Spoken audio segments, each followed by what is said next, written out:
حزباوي بعلاتنا تأمرتي سنتنا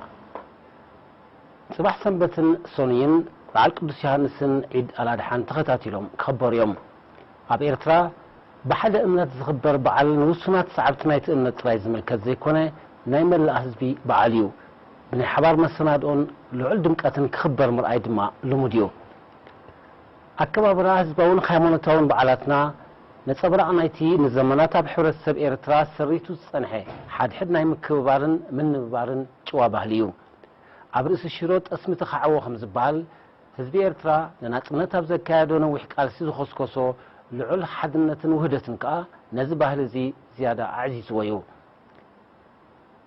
ህዝቢ ኤርትራ ንሃይማኖታት ክርስትናን ምስልምናን ኣቐዲሞም ካብ ዝተቐበሉ ቀዳሞት ህዝብታት ዓለምና እዩ ክርስትና ኣብ ሳልሳይ ክፍለ ዘመን ምስልምና ከዓ ገና ነቢ መሐመድ ብህይወትን ከለዉ እዩ ኣብ ኤርትራ ኣትዩ ህዝቢ ኤርትራ ንልዕሊ 14 ዘመናት ኣብ ትሕቲ ጽላል ናይዞም እምነታት ኣብ ሰነባበረሉ ፍልስፍናን ማዕርቦን ኩሎም እምነታት ማሕበራዊ ስነትን ፍቅርን ምፍጣር ምዃኑ ብዕምቆት ብምርዳእ ምርጫ ሓድሕዱ እናኽበረ ኣብ ሃይማኖታዊ በዓላቱን ጽምብላቱን እናተሓወሰ ብኣርኣያነት ክጥቀስ ዝኽእል ናይ ስነትን ምክብባርን ዘኹርዕ ክብርታት ከማዕብል በቂዑ እዩ نزمنات بخمس زأمثل معبول ሃይማኖታዊ ንቕሓትን ኣተሓሳስባን ኣብ ጽላል ሃብታም መንፈሳዊ ክብርታት ዝተነባበረ ህዝቢ ኤርትራ ንሃገራዊ ናጽነት ኣብ ዘካየዶ ቃልሲ ብሓባር ተሰሊፉ ብሓባር ክቡል መስዋዕቲ ምኽፋሉን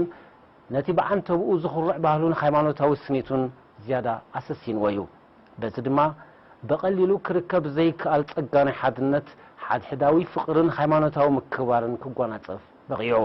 ኣብ ኤርትራ ዘሎ ፍሉይን ድሙቕን ኣከባብራ ህዝባውን ሃይማኖታውን በዓላት እምበር ውፅኢት ናይዚ ኣብ ነዊሕ ታሪክ ዝተሃንፀ ንቕሓት ስኔትን ሓድሕዳዊ ምክባርን ሰነቱ